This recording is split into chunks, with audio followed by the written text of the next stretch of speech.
கர்த்தருடைய நாமத்துக்கு மகிமையுண்டாவதாக. கர்த்தர் நல்லவர்.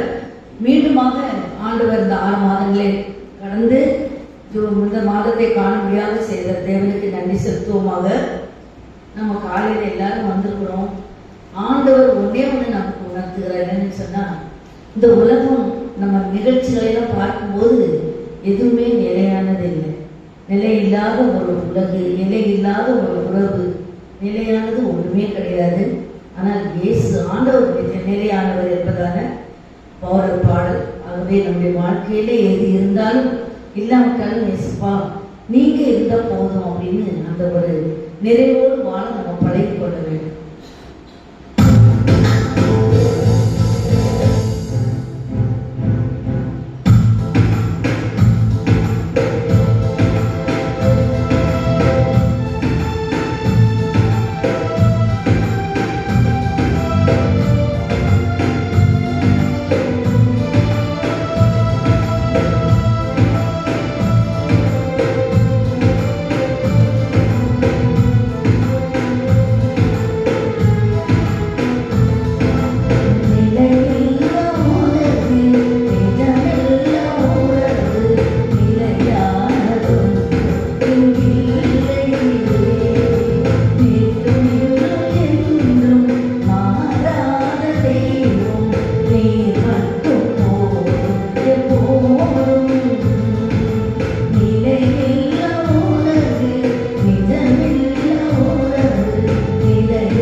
இங்கில்லை.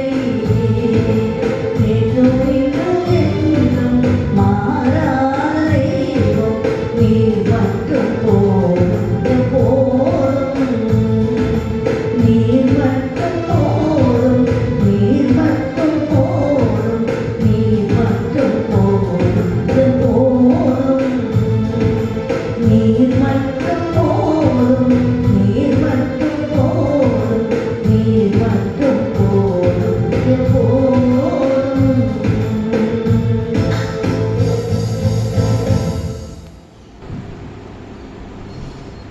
ஜெபம் பண்ணுவோம்.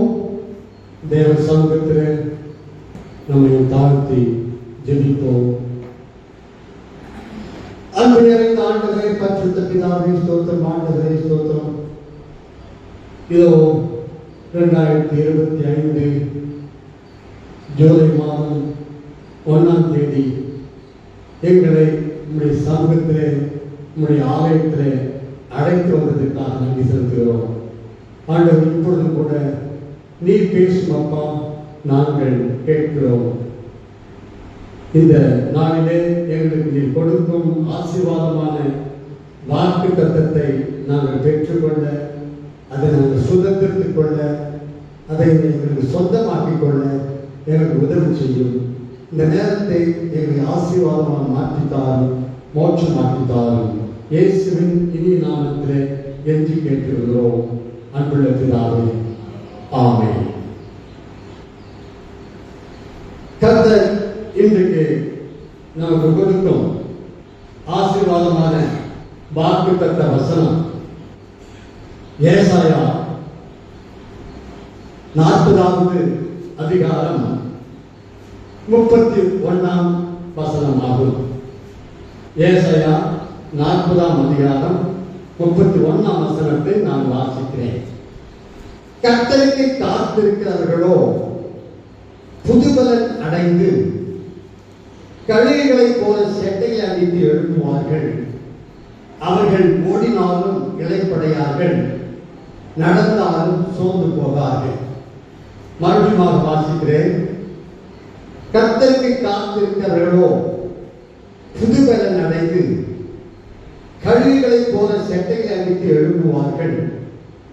அவர்கள் ஓடினாலும் இளைப்படையார்கள், நடந்தாலும் சோர்ந்து போகார்கள். இந்த வசனத்திலே கர்த்தர் நமக்கு கொடுக்கும் ஆசீர்வாதமான வாக்குத்தத்தம் என்ன? சத்தமா சொல்லுங்க. புதுபலன். கர்த்தர் இன்றைக்கு நமக்கு கொடுக்கும் ஆசீர்வாதமான வாக்குத்தத்த வசனம், புதுபலன் அடைவார்கள் என்று கர்த்தர் நமக்கு சொல்கிறார். ஏனென்றால் நமக்கு புதுபலன் வேண்டும். இதை சொல்லும் போது நம்ம நினைக்கிறோம், என்னடா இது பணம் ஒண்ணு இல்லையே, இந்த வாக்குத்தத்தத்துல புதுபலன் தான் சொல்லி இருக்கிறது, பணம் இல்லையே, வீடு வாசல் வந்த அந்தஸ்து, நமக்கு வசதி சுகபோகமான வாழ்க்கை, அப்படிப்பட்ட உலகப்பிரகாரமான ஆசீர்வாதம் எதுவுமே இதில் இல்லையே என்று ஒருவேளை நாம் நினைக்கலாம். நாம் அதைத்தான் எதிர்பார்க்கிறோம். உலகப்பிரகாரமான ஆசீர்வாதத்தை தான் நாம் அதை எதிர்பார்க்கிறோம். ஆனால் ஒரு ரகசியம் நமக்கு தெரியவில்லை. கர்த்தர் என்ன சொன்னார்? மத்தேயு 6:33 முதலாவது தேவனுடைய ராஜ்யத்தையும் அதை நீதி தேடுங்கள், அப்பொழுது இவைகளெல்லாம் உங்களுக்கு கூட கொடுக்கப்படும். இவைகளெல்லாம் உங்களுக்கு கூட கொடுக்கப்படும் என்றால் எவைகளெல்லாம்? இந்த உலக ஆசீர்வாதங்கள். பணம் கிடைக்கும், வீடு வாசல் வசதிகள், நமக்கு தேவையான எல்லா வசதி பொருட்களும் கிடைக்கும். தலைமையில் வாக்கப்படுகிறார். எப்பொழுது? முதலாவது தேவை ராஜ்யத்தில் அப்படி நீதி தேடுங்கள், அப்பொழுது இவைகளெல்லாம் உங்களுக்கு கூட கொடுக்கப்படும். தேவனுடைய ராஜ்யம் அதுதான் புதுபலன். அதுதான் தேவனுடைய ராஜ்யம் 1 கொரிந்தியர் 4:20 தேவனுடைய ராஜ்யம் பேச்சிலே அல்ல பலத்திலே உண்டாயிருக்கிறது.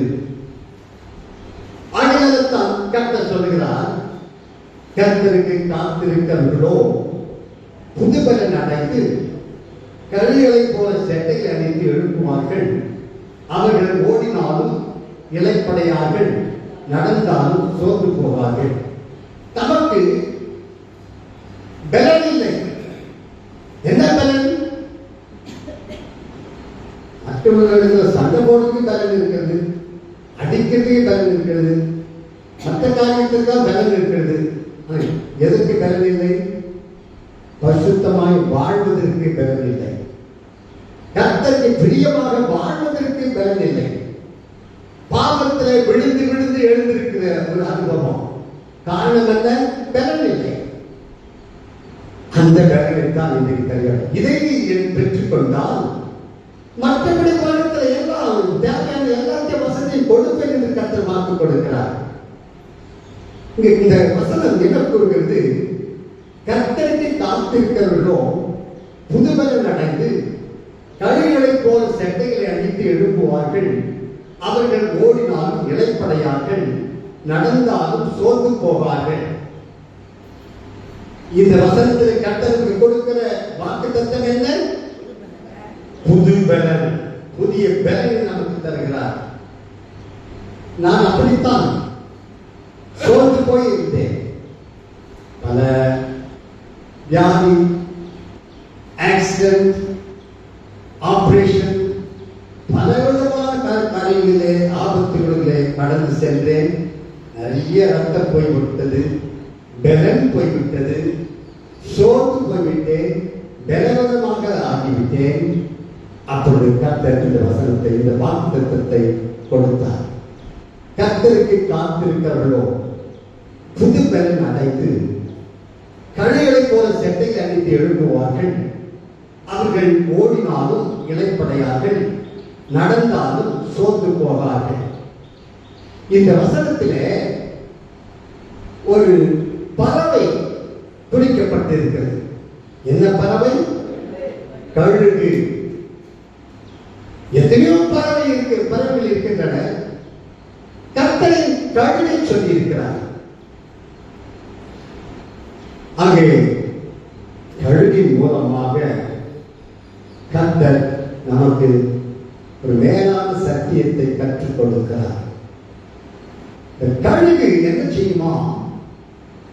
மிகவும் வயதாகிவிட்டால் அது பலனெல்லாம் போய்விடும். பலனெல்லாம் போய்விட்டால் அதுக்கு மேல உயர பறக்க முடியாது, பறந்து செல்ல முடியாத ஒரு நிலைமைக்கு வந்த பிறகு அந்த கழுகு என்ன செய்யுமா? உயர்ந்த மலையின் மேல் போய் அப்படியே அமர்ந்து விடுமா. எங்கும் போகாது, எங்கேயுமே போகாது, பறந்து செல்லாது, ஆகாரம் கூட சாப்பிடாது. அப்படியே ஒரு இடத்திலே, உயரமான இடத்துல போய் அப்படியே அமைதியாக அநேக நாட்கள் அப்படியே அப்படியே இருக்குமா. சில நாட்கள் ஆன உடனே அந்த கழுகுக்கு உடலில் இருக்கிற சிறகுகள், ரெட்டைகள், செட்டைகள் எல்லாம் அப்படியே உதிர்ந்து அப்படியே கீழே விழுந்து விடுமா. ஆனால் அந்த கழுகு உடம்பு எப்படி இருக்கும்? மொட்டையாக இருக்கும். முடி இல்லாமல், இறகு இல்லாமல், சிறகு இல்லாமல், முடி இல்லாமல் அப்படி மொட்டையாக இருக்குமா. ஆனால் கூட இந்த கழுகு எங்கேயும் போக முடியாது, போக பலனில்லை, அப்படியே அமர்ந்திருக்குமா.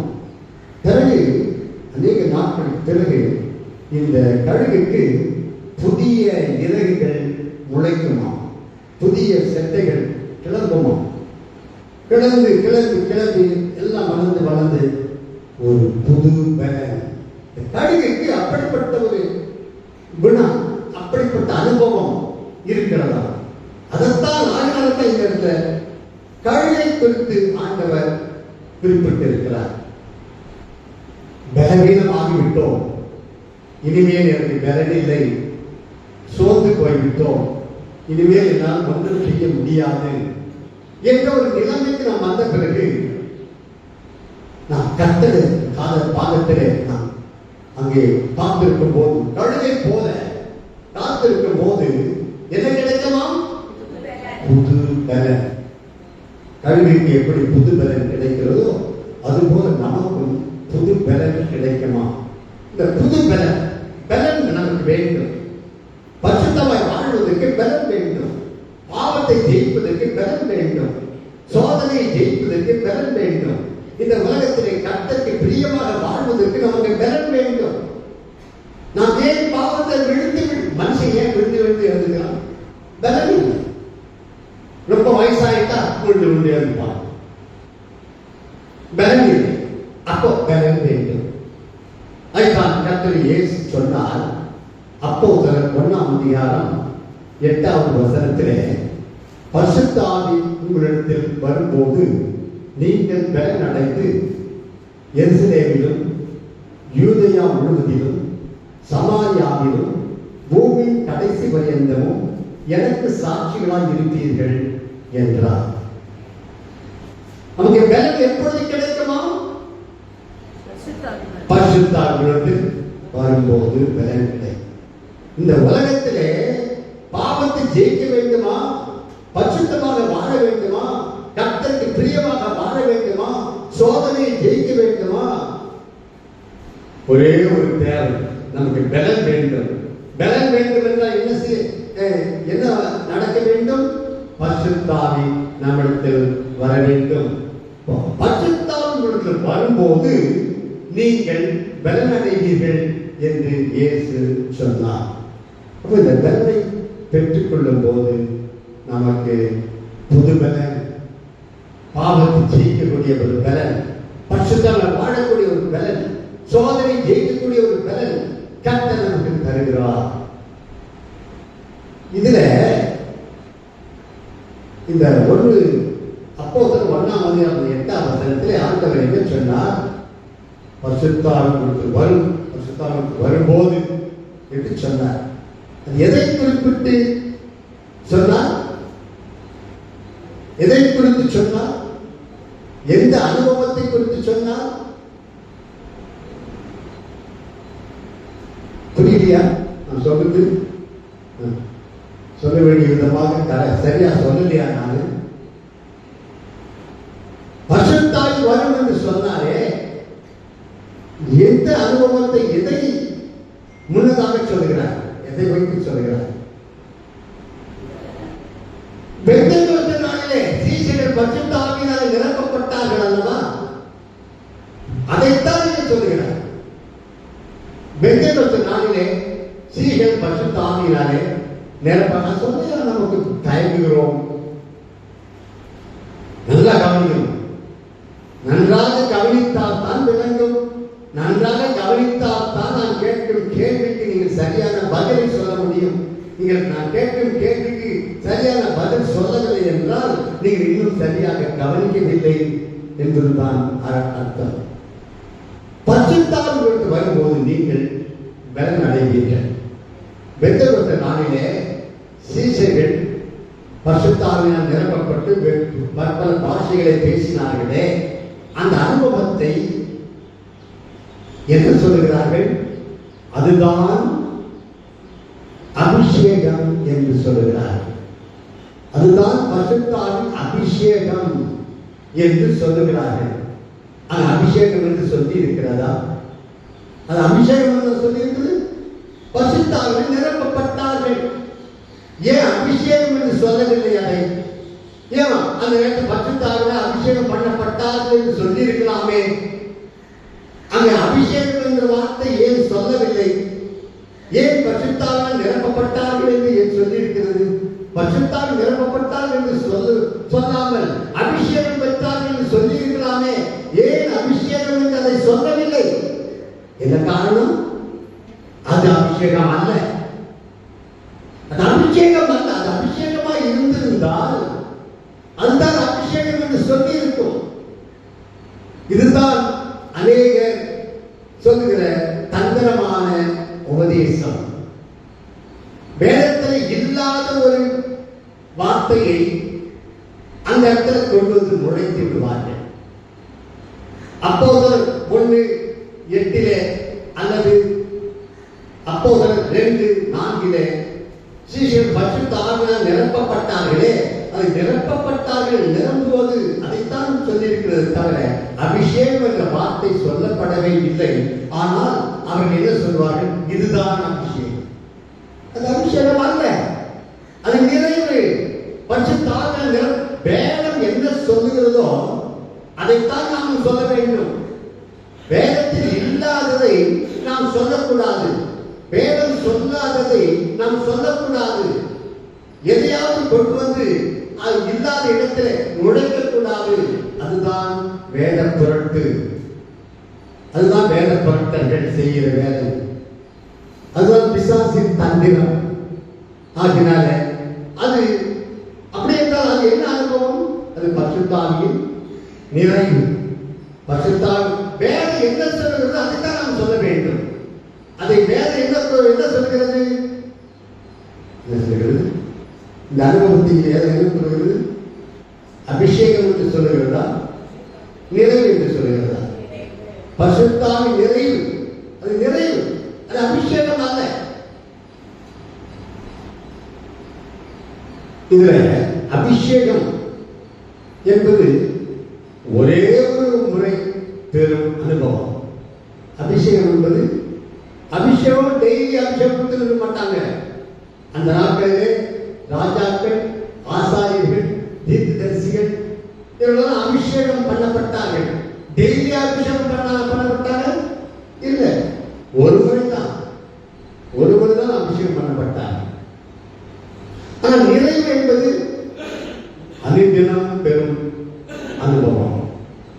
அதனால அபிஷேகம் என்பது தினந்தோறும் பெறும் அனுபவம் அல்ல, அது ஒரே ஒரு முறை பெறும் அனுபவம். ஆனால் பரிசுத்த ஆவியின் நிறைவு என்பது நம் வாழ்நாளில் ஒரு நாள் பெறும் அனுபவம் அல்ல. எப்படி? அது நாம் வாழ்நாள் முழுவதும் ஒவ்வொரு நாளும் பெற வேண்டிய அனுபவம். பரிசுத்த ஆவியின் நிறைவு நாம் வாழ்க்கையில தினந்தோறும் நிரப்பப்பட வேண்டும். தினந்தோறும் அபிஷேகம் அல்ல, தினந்தோறும் பரிசுத்த ஆவியினாலே நாம் நிரப்பப்பட வேண்டும். டெய்லி நிரப்பப்பட வேண்டும் எப்பொழுதும். அதுதான் எபேசியர் 5:18 ஆவியினால் நிறைந்து என்று சொல்லியிருக்கிறது. அதனுடைய அர்த்தம் என்ன? எப்பொழுதும், ஒரு முறை அல்ல, எப்பொழுதும் ஆவியினாலே நிறைந்து கொண்டே இருக்கிற ஒரு அனுபவம். அது இங்கிலீஷ்ல எப்படி சொல்லியிருக்கிறது? Be filled with the Holy Spirit. Be filled with the Holy Spirit. அதாவது பரிசுத்த ஆவியினாலே நிரப்பப்பட்டு கொண்டே இருக்க வேண்டும். அதுதான் சீஷர்கள் பெந்தெகோஸ்தே நாளிலே அப்போஸ்தலர் 2:4 வாசிங்கள். அப்போஸ்தலர் 2:4. அவர்கள் எல்லாரும் பரிசுத்த ஆவியினாலே நிரப்பப்பட்டு ஆவியானவர் தங்களுக்கு தந்தருளின வரத்தின்படியே வெவ்வேறு பாஷைகளிலே பேசத் தொடங்கினார்கள். போதும். அங்கே சீஷர்கள் எல்லாரும் அங்கே இருந்தாங்க. யூதாசை தவிர மற்ற சீஷர்கள் எல்லாரும் இருந்தார்கள். பேதுரும் அங்கே இருந்தார். அங்கே எல்லாரும் பரிசுத்த ஆவியினாலே நிரப்பப்பட்டார்கள் என்றுதான் வேதம் கூறுகிறதே தவிர அவர்கள் அபிஷேகம் பண்ணப்பட்டார்கள் என்று சொல்லப்படவில்லை. ஏன் அது அபிஷேகம் என்று சொல்லவில்லை? அது அபிஷேகம் அல்ல. இப்போ பேதுரு இந்த இடத்தில் நிரப்பப்பட்டார் இல்லையா? அது ஒரு முறையாக நிரப்பப்பட்டால் மறுபடியும் பாருங்க. அப்போஸ்தலர் 4:8 வாசிகள். அப்பொழுது பேதுரு பரிசுத்த ஆவியினாலே நிறைந்து அப்போ ஏற்கனவே நிரப்பப்பட்டார், மறுபடியும் நிரப்பப்பட்டார். அப்போ நம்ம ஒவ்வொரு நாளும் தினந்தோறும் பரிசுத்த ஆவியினாலே நிரப்பப்பட்டு கொண்டே இருக்க வேண்டும். அப்பதான் நமக்கு பலன் கிடைக்கும். ஆகினால ஒவ்வொரு நாளும் நம் வாழ்நாள் முழுவதும் பரிசுத்த ஆவியினால நிரப்பப்பட்டு கொண்டே இருக்க வேண்டும். ஒவ்வொரு நாளும் என்னைக்கோ நிரப்பப்பட்டேன் என்று சொல்லிக் கொண்டிருக்க கூடாது. என்னைக்கோ ஒரு நாள் அபிஷேகம் பண்ணப்பட்டேன்னு சொல்லிட்டு இருக்காங்க. இன்னைக்கு எப்படி இருக்கிற? இன்றைக்கு நீ பரிசுத்த ஆவியினால் நிரப்பப்பட்டு இருக்கிறாயா? நான் ஒவ்வொரு நாளும் பரிசுத்த ஆவி நிரப்பப்பட்டால்தான் பரிசுத்தமாக வாழ முடியும். ஏன் பரிசுத்த ஆவியினால் நிரப்பப்பட வேண்டும்? அப்பதான் பரிசுத்தமா வாழ முடியும். அப்பதான் பாவத்தை ஜெயிக்க முடியும். அப்பதான் சோதனை ஜெயிக்க முடியும். அப்பதான் தேவனுக்கு பிரியமான ஒரு வாழ்க்கை நாம் வாழ முடியும். ஆகினாலே ஒவ்வொரு நாளும் நாம் பரிசுத்த ஆவியினால நிரப்பப்பட்டுக் கொண்டே இருக்க வேண்டும். பரிசுத்த ஆவியினால் நிரப்பப்படும் போது நாம் என்ன அடைகிறோம்? புதுமை.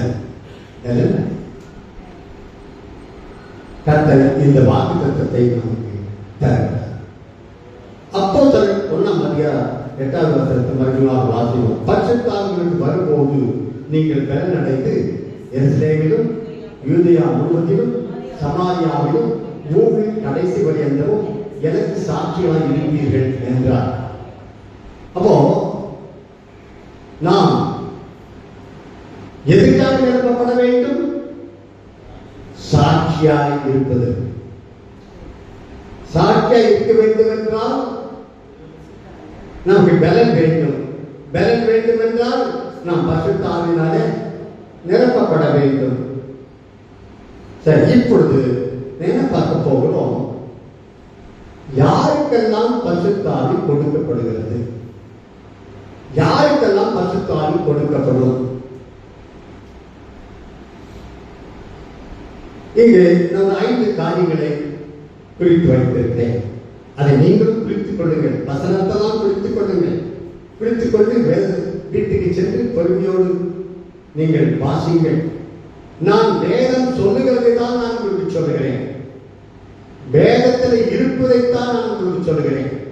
வேதத்தில் இல்லாத எதையுமே நான் சொல்வதில்லை. வேதம் சொல்லாததை நான் சொல்வதில்லை.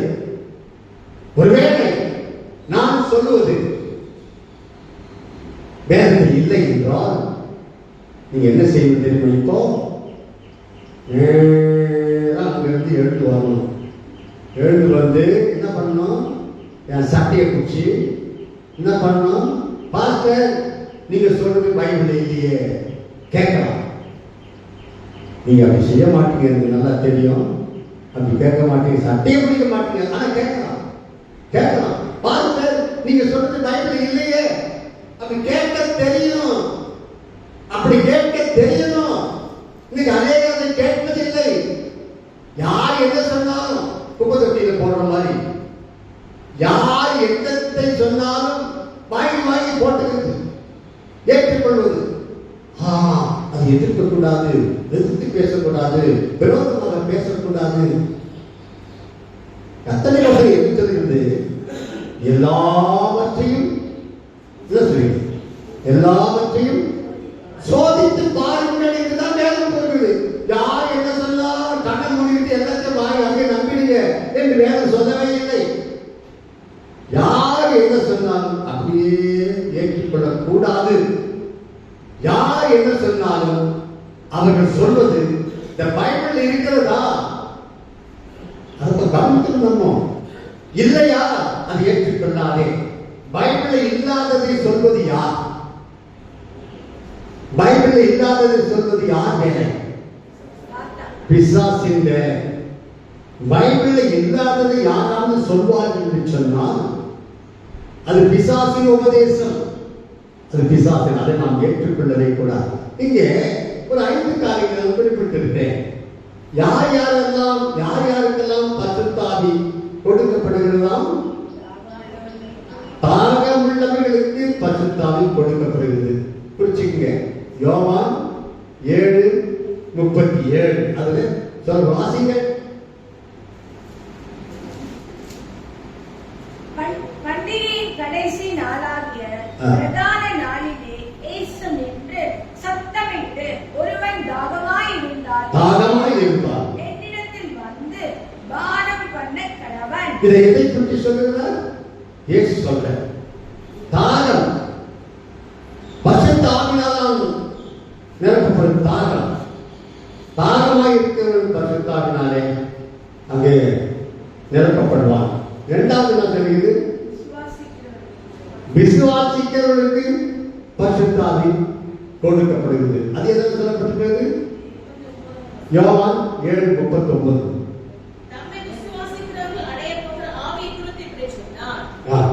அப்போ ஆவி பரிசுத்த ஆவி யாருக்கு கொடுக்கப்படுகிறதாம்? விசுவாசிக்கிறவர்களுக்கு, இயேசுவை விசுவாசிக்கிறவர்களுக்கு.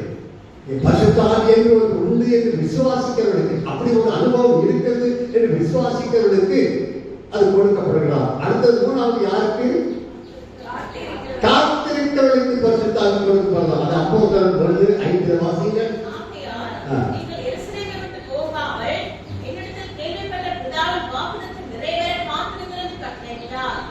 பாத்தீங்களா? அப்போ பரிசுத்த ஆவி யாருக்கு கொடுக்கப்படுகிறதா? காத்திருக்கும் போது பரிசுத்த ஆவி, காத்திருக்கிறவர்களுக்கு பரிசுத்த ஆவி கொடுக்கப்படுகிறது. நான்காவது வேண்டிக் கொள்ளுவதற்கு பரிசுத்த ஆவி கொடுக்கப்படுகிறது. லூக்கா 11:13 வாசிங்க.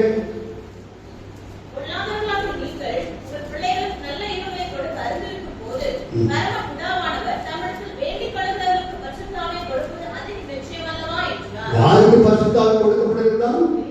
வேண்டிக் கொள்ளுவது. ஐந்தாவதாக கீழ்ப்படிகளுக்கு பரிசுத்த ஆவி கொடுக்கப்படுகிறது. அப்போஸ்தலர் 5:32 5:32.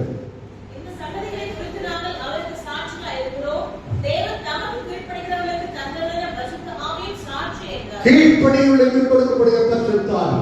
இப்போ யார் யாருக்கெல்லாம் பரிசுத்த ஆவி கொடுக்கப்படுகிறது என்று பார்க்கிறோம். தாகமுள்ளவர்களுக்கு பரிசுத்த ஆவி கொடுக்கப்படுகிறது. இரண்டாவது விசுவாசிகளுக்கு பரிசுத்த ஆவி கொடுக்கப்படுகிறது. மூன்றாவது காத்திருக்கிறவர்களுக்கு பரிசுத்த ஆவி கொடுக்கப்படுகிறது. நான்காவது வேண்டிக் கொள்வதற்கு பரிசுத்த ஆவி கொடுக்கப்படுகிறது. ஐந்தாவது கீழ்ப்படிகளுக்கு பரிசுத்த ஆவி கொடுக்கப்படுகிறது. இது பைபிள்ல தான் இருக்கு. பைபிள் இருக்கிறது நான் சொல்றேன். பைபிள் இல்லாத எதையாவது உங்களுக்கு சொல்றேன்னா இல்ல இல்ல. அப்படி யாராவது பைபிள் இல்லாததை யாராவது சொன்னால் நீங்கள் அதை கவனிக்கணும். நீ சில நேரத்தில் என்ன செய்வாங்க தெரியுங்களா? எதையாவது ஒரு வசனத்தை எடுத்து காட்டுவான். இந்த பாருங்கள் அபிஷேகம் என்று பாருங்கள் காட்டுவான். அந்த அபிஷேக வார்த்தை இருக்காது. அபிஷேக வார்த்தை அங்க இருக்காது. ஆனா உங்களுக்கு காட்டுவாங்க. உங்களுக்கு அபிஷேகம் இருக்குது. நீங்களும் பார்த்து ஆமா இருக்குது, உண்மைதான், அபிஷேகம் இருக்குது. அங்க இல்ல, அபிஷேக வார்த்தை இல்ல. அவங்கள காட்டுவாங்க, நீங்களும் பார்த்து இருக்குதுன்னு நீங்களும் நம்பிடுவீங்க. ஏனென்றால் அந்த விதமாக தந்திரமாக அவர்கள் உங்களுக்கு எடுத்து சொல்வார்கள், காட்டுவார்கள். நீங்களும் அதை நம்பி விடுவீர்கள். ஜாக்கிரதையா இருக்க வேண்டும். எல்லாத்தையும் சொல்றது எல்லாத்தையும் அப்படியே ஏற்றுக்கொள்ள வேண்டும் என்று வேதம் சொல்லவே இல்லை. எல்லாவற்றையும் என்ன சொல்லிருக்கு? சோதித்து பாருங்க.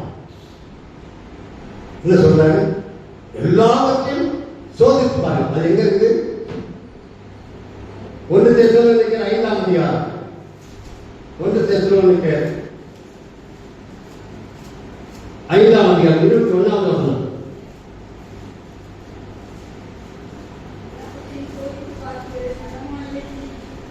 எல்லாவற்றையும் சோதித்து பார்த்து நலமானதை கொடுத்து எல்லாத்தையும் சோதித்து பார்க்கணும்னு சொல்லி இருக்குது வேதம்.